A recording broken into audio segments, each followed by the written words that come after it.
क्या आपको पता है, जो रिकैप्चा नाम के पेज में हम कुछ फोटो के बीच में पूछा हुआ करेक्ट फोटो सिलेक्ट करते हैं, वो गूगल सेल्फ ड्राइव कार को स्मार्ट बनाने के लिए यूज होता है। क्या आपको पता है, कैप्चा के होने के कारण लाखों में स्पैम बॉट से हम लोग बचते हैं। क्या है ये कैप्चा? क्यों आजकल day by day captcha hard हो जा रहा है? चलिए जानते हैं आज के वीडियो में। साल 2000 के आसपास कैप्चा का शुरुआत किया लुइस वान आहन ने, यानी कि वो फाउंडर थे, और 2009 में गूगल ने इसको खरीद लिया, यानी कि कैप्चा को खरीद लिया। लेकिन 2005 के आसपास ही कैप्चा का नया वर्जन रिकैप्चा आ चुका था, और 2012 के आसपास रिकैप्चा वर्जन 2.0 आ चुका था।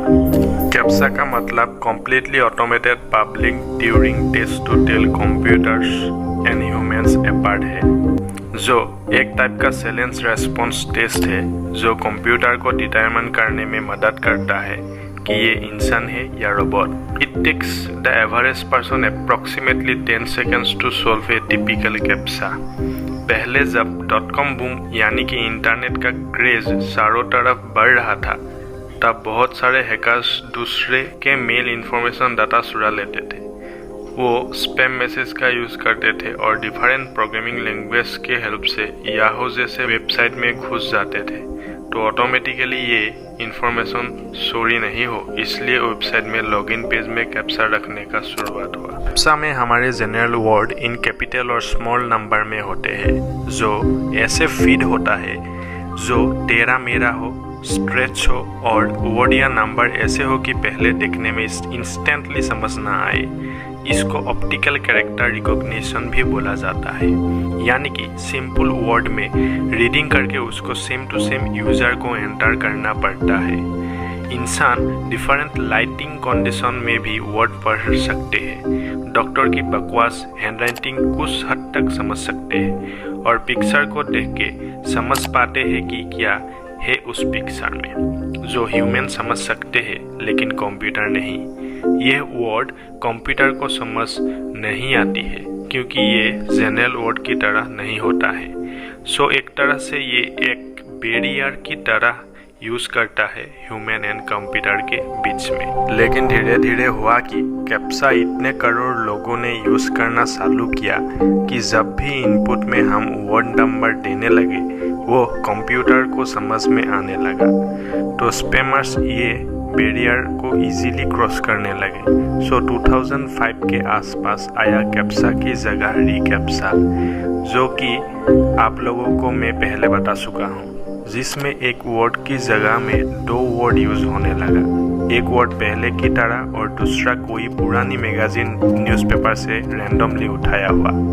पहली सर्वर जनरेटेड वर्ड है, उसको टाइप करने के बाद जब करेक्ट होता है, तो दूसरा वर्ड जो कि न्यूज़पेपर से उठाया हुआ वर्ड है, वो भी कंप्यूटर ऑटोमेटिकली करेक्ट में मान लेता है। लेकिन सेम टू वर्ड बहुत से यूजर के पास जाता है, और जब ढेर सारे user same first word correctly guess करता है, तो सेकंड वर्ड गेस करने का पैटर्न बन जाता है। लेकिन कंप्यूटर बाबा इतना चालाक है कि धीरे धीरे वो भी सारे आर्काइव यानी कि स्टोर किया हुआ हार्ड कॉपी का वर्ड भी समझने लगा, क्योंकि जब इतना करोड़ लोगों में कैप्चा यूज करेंगे तो सारा तो रिकॉर्ड होगा ही।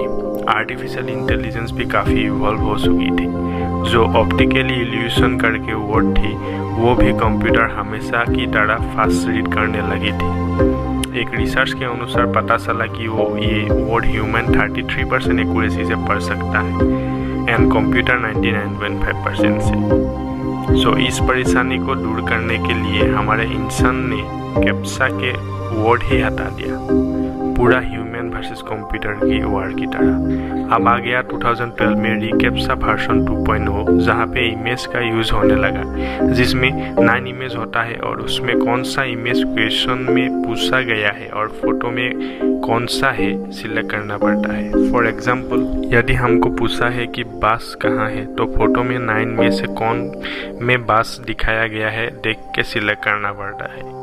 ये जो इमेज हम सिलेक्ट करते हैं वो राइट है, ये जो इमेज सिलेक्ट करते हैं जो राइट है, वो गूगल यूज़ करता है इनपुट की तरह अपनी सेल्फ ड्राइव प्रोग्राम में। कहाँ बोट है, कहाँ पेड़ है, कहाँ रास्ता है, कहाँ घर है, एक्सेट्रा। ये इनपुट कंप्यूटर रीड करके वो समझता है, मतलब ह्यूमन कैसे बिहेव करता है, ये इमेज सिलेक्शन प्रोसीड्यूर रीड करके वो समझता है।